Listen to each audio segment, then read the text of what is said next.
morning, everyone. Lots going on as usual. Today is Wednesday, July 16th, 2025. And I was just explaining to the live stream that my entire system stopped working this morning. And so I had to reset it all. And so I erroneously started a stream that didn't work, but it did connect to some places, I guess. And now it looks like I'm connecting properly, which is better.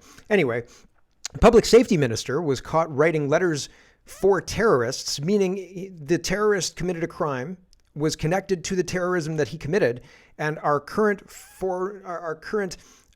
Minister of Public Safety wrote a letter in support for him, and that's a pretty big deal. We're going to start there. So that seems weird, right? And it seems probably like we should get rid of that guy, because if he's writing letters for terrorists, how much worse is it, right? If only we knew how bad it really is. Public holidays on the chopping block. Easter, who needs Easter? France is looking at getting rid of Easter Monday and another one May 8th as a holiday, public holiday, to save money. And so, yes, let's water down your culture because we've got to save a buck.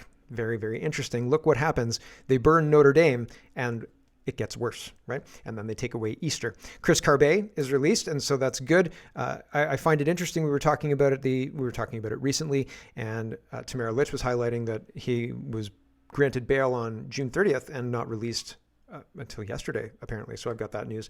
And Alberta independence is a hot topic. And one, they're serious. Two, that just means the opposition to them is going to get their game face on. I'm looking for a change in tactics because the powers that be are losing the public. And so they're going to have to wedge Alberta. I hope I'm wrong, but I don't think Canada as an apparatus, as a thing, Canada, will allow Alberta to leave. However, I want Alberta to be able to decide their course for themselves. And so I feel like if Canada as an apparatus, even including the premier in Alberta, has anything at all to do with the exit strategy, the vote, anything at all, they'll do anything they can to cast doubt on the outcome or just stop the outcome, rig the vote, rig the election, rig whatever they need to rig, inject bad actors. And there's a lot of evidence that there are people who are doing this. Private people, government people, federal people, provincial people, who knows who. But there are a lot of these operations going on in online, like in spaces, in person, right? And so I'll show you some of that. It's wild and crazy, but I'm worried because when you go through a process like doing a separation vote or putting all of that together, it's complicated, takes a lot of people, there's money, there's campaigning, there's nights out that are, in big arenas talking to the citizens, selling your idea and so on and so forth. And all of that is energy, right? And that energy expended, if you lose, you can't recapture that energy. That energy is expended.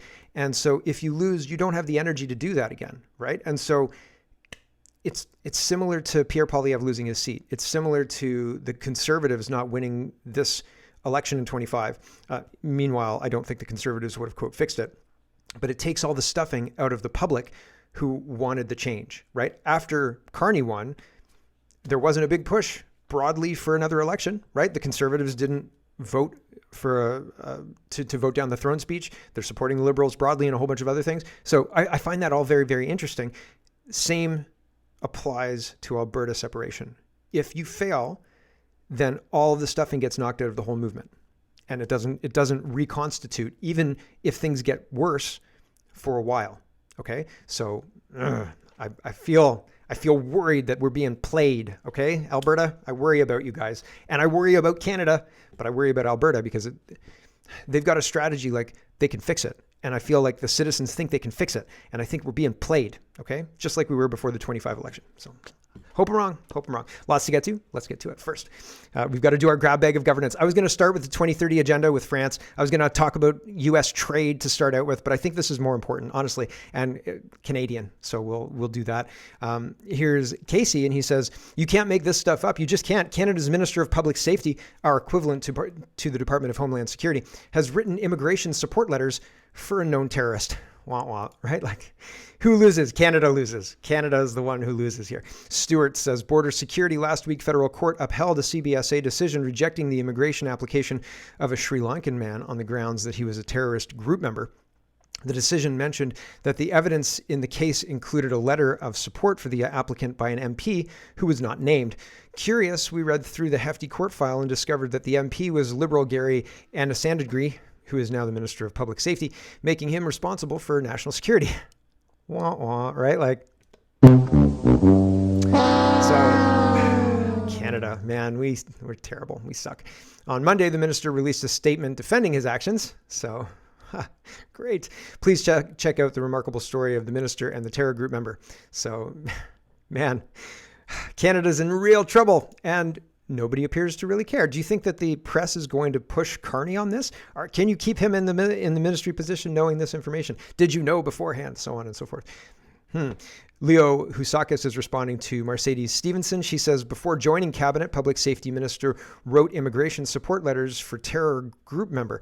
And yeah, that happened. And Housakis is saying, it shouldn't need saying, but under this Liberal government, it does. Writing letters supporting known terrorists should disqualify anyone from ever serving as a minister of public safety or any cabinet position at all. You wrote a letter for who? Who did what? Canada's chronic unseriousness on national security is summed up by repeated lapses in judgment like this, never met by any ministerial accountability. So is he going to be fired? Unlikely. Unlikely, I would say, but again, I hope I'm wrong. Here's Pierre Poilievre, and he's jumping into the podcasting game, right? Come on my show if you want to, sir. I can show you the ropes-ish. Although I'm not very good at live streaming, it seems. Wah wah. It's a straight 5 minutes, and he jumps right into the conversation. 35,000 views. How many likes? 5,000 likes. And is he going to lose this election and become a podcaster? Is he going to have Andrew Lawton on his show? You know, come on. I mean, really? I don't see it. Although I do think that possibly there is an outside chance, because I think that the elections are rigged, that Poilievre may lose this election. So we'll see. It's unlikely, very unlikely. It's a very safe conservative seat. So probably what will happen is they'll have a conservative leadership review and remove him as the leader in January. That'll be way more embarrassing for him. CBC Watcher says, according to estimates, the Department of Finance will pay $3.5 billion to the Canada Infrastructure Bank this year, a crown corporation in the news recently for financing ferry purchases from China. Its establishment in 2017 was a poor idea to begin with. Again, the appropriate amount for this is $0. Three more pieces of low-hanging fruit are Via Rail, $1.9 billion, including its subsidy via whatever, whose mandate is to develop and implement high-frequency rail, the Canadian Broadcasting Corporation, $1.4 billion, and Canada Post Corporation, $1.1 billion. So Financial Post is reporting there's no shortage of federal activities to cut. Yeah, there's a whole lot of federal waste that really doesn't produce anything material. All it produces is waste. All it produces, if they produce something, it's well below the billions spent on it, right? Like CBC, for one example, Canada Post as another, right? So, and I'm sure that the Infrastructure Bank qualifies in a similar spirit to those two behemoths. Here's CBC Watcher again responding to Holly Doan, who unblocked me and is lovely. I had a conversation with her in via direct message, and I said, I appreciate what you do. Thank you so much for trying to hold Ottawa accountable. And she said it was a nice thing to say. So it was nice. It was nice to talk to a sane person in the news industry. Anyway, she says, feds say that the true cost of wildfires may run into the billions with a B, including expenses like lost timber fees and declining tourism receipts. The number of wildfires causing significant losses is increasing. Arson. It's arson. In Ontario, people are talking, my mom mentioned, she said, I came out this morning and all I could smell was fire.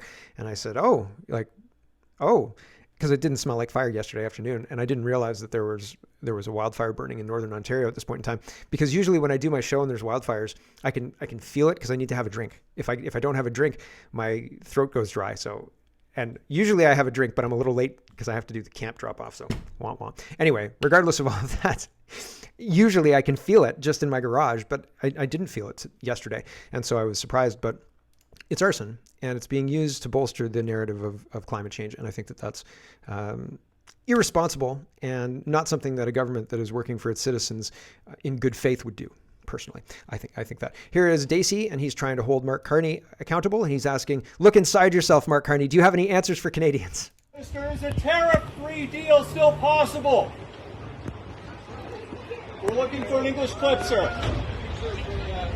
103 conflicts. Is a tariff-free deal still possible, sir?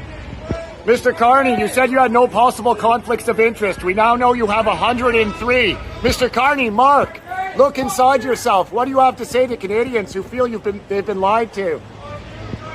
Mr. Carney. 103 conflicts of interest. Right? So there you go. Carney not talking to the press, not talking to anybody. He has talked to these people before. Like, I've shown clips of Dacey asking him questions. There's been back and forth. Carney answers in French and English.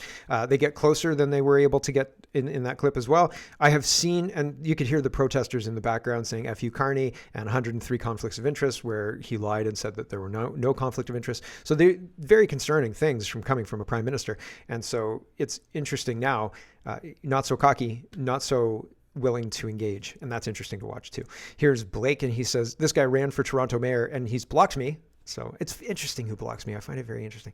As Toronto grapples, he says, with raw sewage pollution in Lake Ontario, regular beach closures, and city streets littered with trash, Mayor Chow's extensive international travel at a taxpayer's expense has raised eyebrows, particularly regarding her upcoming trip to Ireland and the United Kingdom. Why is the Toronto mayor having a whirlwind trip in the middle of summer to Ireland and the United Kingdom? Why is that? Ireland is worse than Canada with regards to what's going on with globalism and the ongoing invasion. I don't want to say way worse, but they're targeting small villages and then doubling or tripling the population with migrants. And that's wild. And that was happening a couple of years ago. I don't even know what's happening now because the towns are fighting back. So I don't know if they've changed tactics, but having Mayor Chow go through Ireland and the United Kingdom, yikes, because those laws are you don't want them here. We don't want them here. Holy cow. So, yep, Ireland, United Kingdom, it's a trade mission overseas. Why is the mayor of Toronto going on a trade mission to the United Kingdom? What? They're not supposed to negotiate internationally. They're mayors. Like, they're not even provincial representatives. They're a mayor. Like, stop going to Dubai on Bloomberg's dime, mayor everyone. Here's Red Pill Rick, and he says, Canadian real estate is a bubble. It's a textbook bubble. So yeah, you can see. So here is your textbook bubble, and you can see. Oh my gosh, I can't use the mouse, so I'll have to talk you through it. But on the far left of the graph, it says the stealth phase and the takeoff of the bubble, awareness phase, first sell off. Okay, so there's a bubble, so I've got to get out of this while the getting's good. Look how much money we've made, right? But it's not.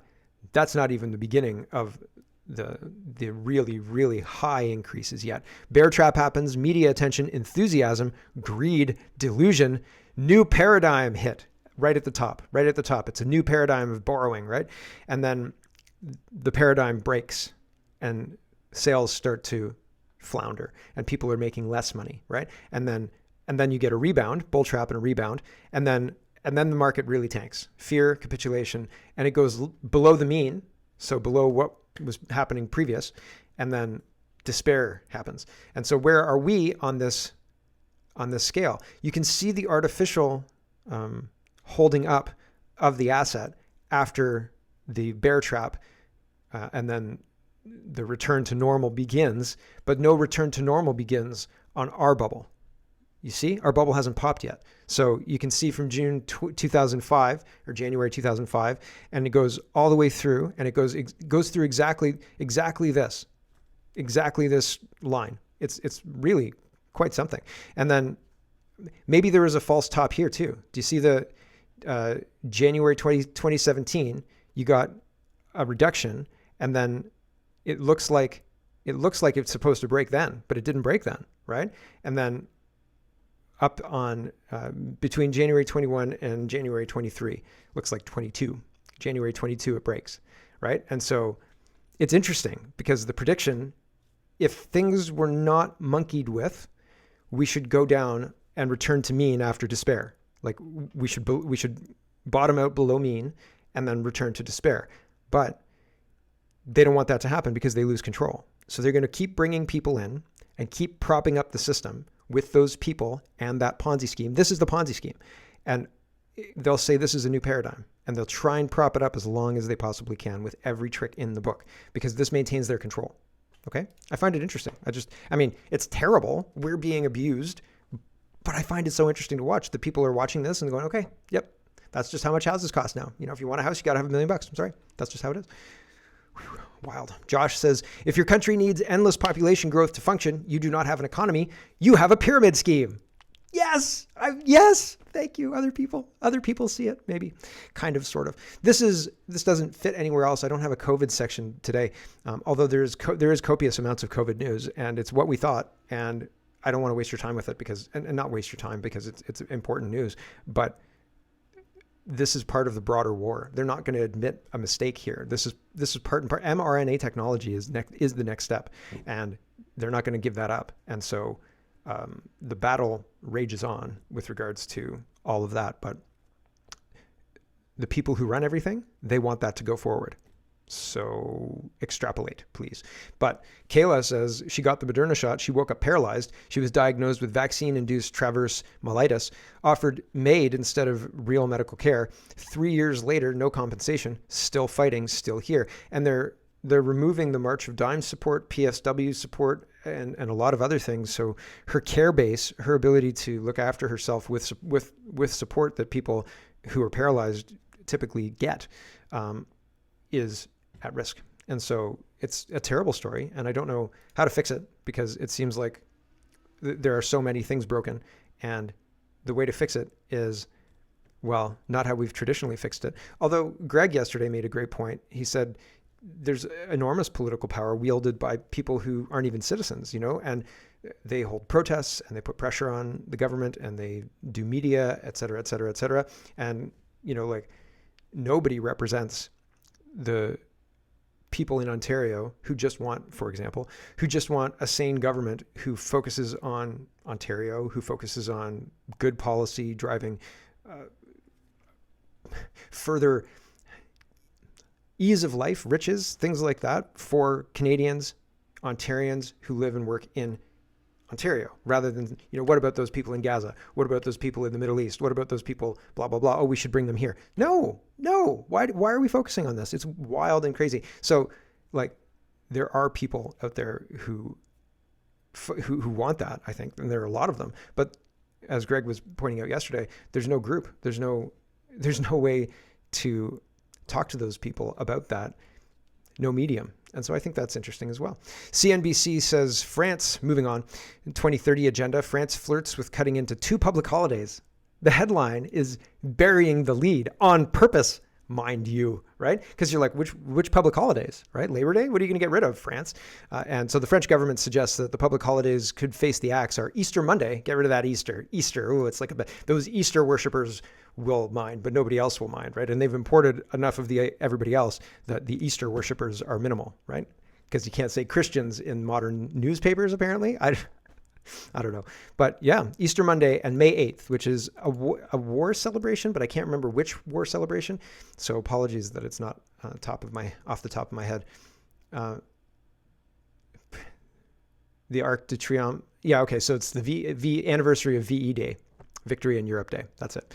They made a big deal out of Trump made a big deal out of VE Day. Without the United States, that wouldn't have been one. We should be celebrated too on VE Day he was talking about. So apologies that it wasn't top of mind. It was there though. Anyway, I find that interesting that France wants to get rid of Easter Monday, and I'll be interested to see how they bridge getting rid of Thanksgiving in favor of Truth and Reconciliation Day, because it's coming. It's coming. They're going to come up with some cockamamie excuse, and it's coming. I promise. I hope I'm wrong. Anyway, here's Juno News, and let's talk about trade very quickly.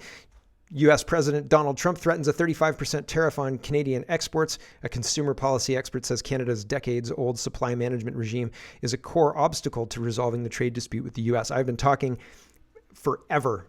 I was talking when the USMCA was being negotiated, and the supply management was on the table, not even on the table then, and Trump wanted it, and Freeland was wearing "Mama is not equal to chopped liver" or chopped something or other, and it was ridiculous. The trade was ridiculous because on purpose, nobody listened to what Trump wanted, and on purpose, nobody addressed what he wanted, and so that is a thorn in our side, and I think the tariffs were going to happen anyway.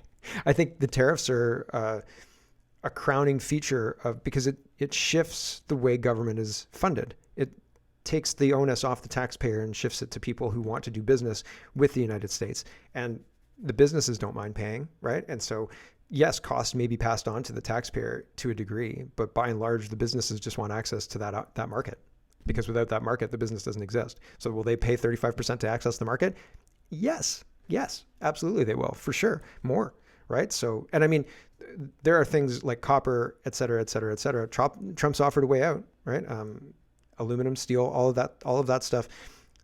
That's called negotiation. When he said economic force, we're watching it. This is that, right? And it's not just Canada. And he's sure of himself, and he has a plan. He has an idea of how Canada is going to respond to this and what he's going to do next, because he wants to turn the screws. He doesn't want to just sit there. He has an objective he wants to accomplish. He doesn't want to just punish people. He is doing this to move us somewhere. He wants us to do something, right? And he said what? Fentanyl and remove the supply management, but also the supply management's a proxy, really. Like the supply management's the excuse.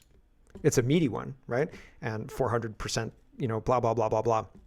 But if you don't capitulate to that, if you don't talk about that, then Trump's got free reign to talk about whatever the heck he wants, because that's the entryway in. Anyway, I digress. Here's the food professor, and food professor's responding to Andrew. Well, he says, Andrew Coyne pens an op-ed this morning.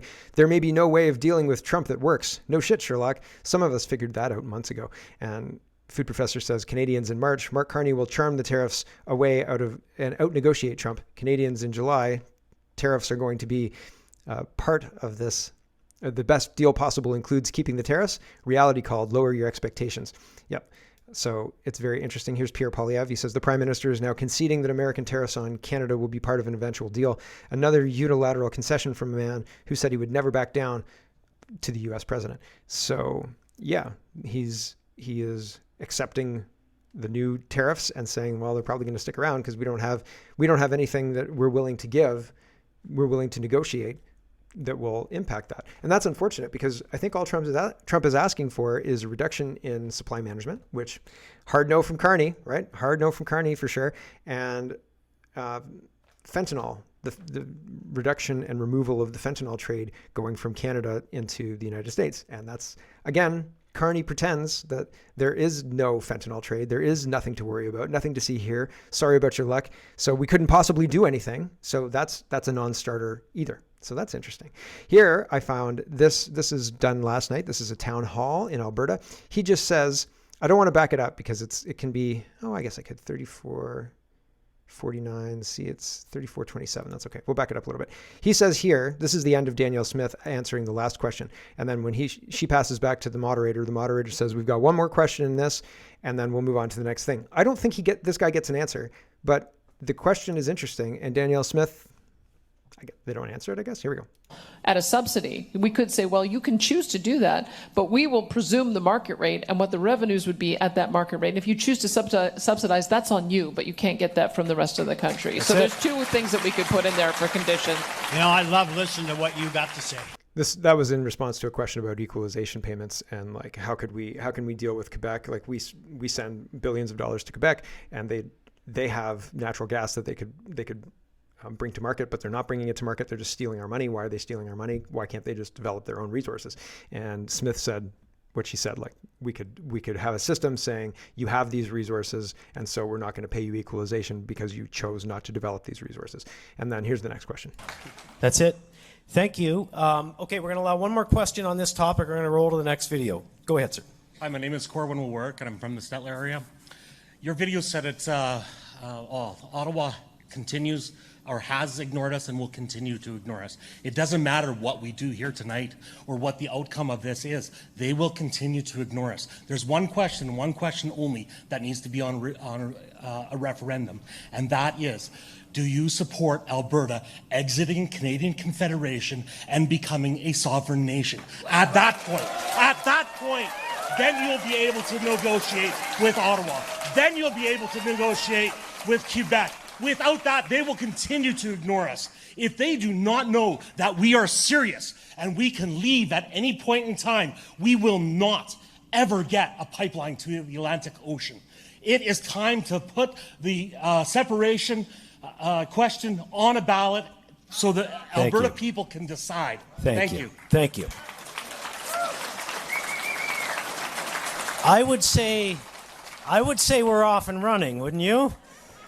So The next topic will be the Alberta. Well, we'll allow one more question. Will you put up a referendum for Albertans' separation, et cetera, and then nobody answers the question?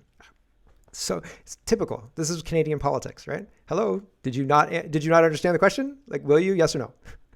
Here's Mark Nixon. He says Alberta next Red Deer Town Hall summary sat through the full 2 hours and 38 minutes. That was what I just showed you. That's this here. Okay. And he says, here's an unfiltered truth and raw sentiment, no spin. Albertans showed up big, packed the room, zero heckling, genuine patriotism in every question. Canadian dream, gone, repeated line, we want the Canada before Trudeau and Liberal overreach. Hunger for change, crowd backed every provincial power grab on the table. Alberta pension plan, provincial police, immigration, transfer payments, etc. Freedom and prosperity equals core. Whenever someone said freedom, room erupted. Prosperity, God equal cheers. Ottawa equals an obstacle. Speakers blamed equalization. Energy strangulation. Housing, immigration, healthcare, censorship laws, debt and inflation, squarely on the feds. I hope on life support. They prefer a united Canada only if the clock can be rewinded to pre-2015. You can't go back, man. You can't go back. You can only go through it. Confidence is in that near zero. Separation to gain power back, win-win, in or out of Canada. Talk of a Western Bloc, multiple mics floated a formal Alberta, Saskatchewan, British Columbia economic union. I'm sorry, British Columbia would be a hard no unless you get the corruption out, because like, why are you onboarding that group of that very corrupt province? There is a criminal syndicate that uses the short form, the Vancouver method, to talk about laundering drug money through casinos and through real estate. Like, no, what? No. Consensus, not chaos. 95% of comments aligned with the panel's draft recommendations. This wasn't a protest. It was a policy workshop. Premier Smith took notes, promised legislation or a referendum question once the 10-city tour wraps this fall. Countdown has started. Bottom line, Alberta's alienation has moved from dollars and cents to identity and survival. If Ottawa shrugs a Quebec-style rupture, but with oil and gas and critical minerals behind it, it jumps from hypothetical to inevitable. United Canada on life support. Personally, and I understand what he's saying, and I think that like Alberta has a grievance. They've been treated badly economically by Ottawa for generations. And now it seems like Ottawa actively hates them while bilking billions of them per year. And I feel the same way, right? Like, it's not billions for me, but they clearly hate me. They clearly hate me. And by extension, people like me. You know, people who dare to question the ideology of gender ideology, the immigration, the unending immigration, and people who try and find answers for why this is happening. Like, I think it's a Ponzi scheme, and people get told, and we're not told, the public's not told, but the people in power are told that if you stop this, the economic damage is going to be severe, and it's going to be unstoppable, and it's going to blah, blah, blah, blah, blah. Like fear. Imagine the COVID stuff, but about the economy and people defending their immigration scheme to people who don't know better, basically, is what I'm describing. But they hate us. They hate us. And they don't want us to realize that they hate us, but they hate us, okay? They like that we produce things and then they steal our tax dollars, but they'd rather we just die, I think. And so the alienation that Alberta feels, I feel it too. I don't think that the people in charge of Ontario like the citizens of Ontario by and large. I don't think the leadership of Guelph likes the citizens of Guelph by and large, although Guelph's a special case where there are a whole bunch of people who really, really believe the nonsense. And federally, I think that the people who run the country by and large hate the people who live in the country. And that is the feeling that I get from absolutely everything I've seen from these people for the last 10 years. Every one of them, every single one of them. So you ask questions like, hey, can you explain the strategy between fighting with the Liberals on X and supporting everything the Liberals do in the House of Commons? Because I saw Jagmeet Singh do that, and I didn't like it then, and I don't like it now. So can you explain it? Because otherwise it looks like you're in bed with the Liberals while lying on X, because that's what it looks like. So, and then they ignore you, right? Or they block you, right? So wild and crazy stuff. And so I'd love to have a leadership that doesn't actively hate me. I'd love that. I would love that. And it seems like Alberta has people who are passionate enough to actually pull this off. And I hope they do. I hope they do. Here's Jeffrey, not Ralph, Rath. You know, the vested power structure of this country and the structure of Canadian federalism is designed to keep Alberta in its place as a colony, basically generating wealth for Eastern Canada at the expense of every Albertan and every person in this room. That's the way the country was designed. It was designed intentionally, and we have been basically on the receiving end of it as a colonized and oppressed people since the inception of Alberta as a province in 1905. You know, the vested power... Yeah, it was designed that way on purpose. And now that I see it, I can't unsee it. I can't unsee it. Here is Snacks Man, and he says, thanks for the summary. The sentiment is too great for this to peter out, as many in central Canada predict. There is an inevitability about this. And Mark says, listening to the entire thing, I have to agree with you. People are motivated for change, and they don't believe it's going to come from Ottawa. Okay. Remember what happened before the 2025 election. Pierre Poilievre was packing places. He was just lots of people, 5,000 people showing up, entire town showing up. You know, people were there. People were excited. Holy smokeronies. Everybody's going to do this. We're all going to go to Ontario and we're all going to be there for when Pierre Poilievre wins this election and so on and so forth. And it didn't happen. Okay. And when it didn't happen, the stuffing got knocked out of the supporters. And where are we now? Right. And I'm worried. I want to point it out. I want to keep saying it because if we don't acknowledge the game we're playing, then we're going to lose it, I think.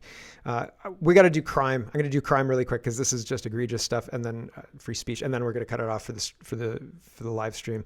So thanks for watching, everybody. We're almost done for the live stream. And Import the Third World says, police charged 13, including minors, in organized home invasion and theft rings. So this happened on July 16th. I think it actually happened yesterday. But by July 16th, they're out on bail, which is absolutely crazy, right? Like, here's the police officer announcing they're out on bail. Five of the guys who are participating in the home invasion, they're out on bail. But don't worry, because we really, really respect everybody who lives in this community and stuff. Ask the team to correct me, but of the 13 charged, 5 have been provided bail. Now, keeping in mind some of those are youth. And then to speak to the broader question that you're asking, Neaton, particularly around like sentencing, bail reform, I think what I would like to do is just provide assurance to our community and certainly the people that were affected by the crimes in this investigation. Peel Police is not just enforcement oriented. We are looking for the gaps and the issues and really the opportunity to represent voices like yours. The gaps are, we keep letting people out on bail who commit violent, atrocious crimes, and nobody seems to really care about that.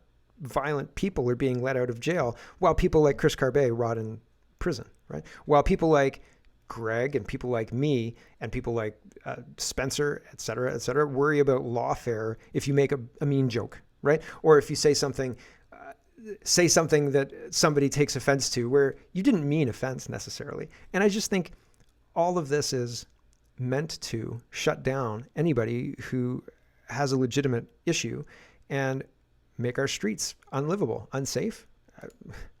And it seems like this has happened before, right? Like this isn't new. We're redoing this again. Tom Quiggin's responding to this National Post article. An Ontario resident tried to buy sex from what he thought was a 15-year-old.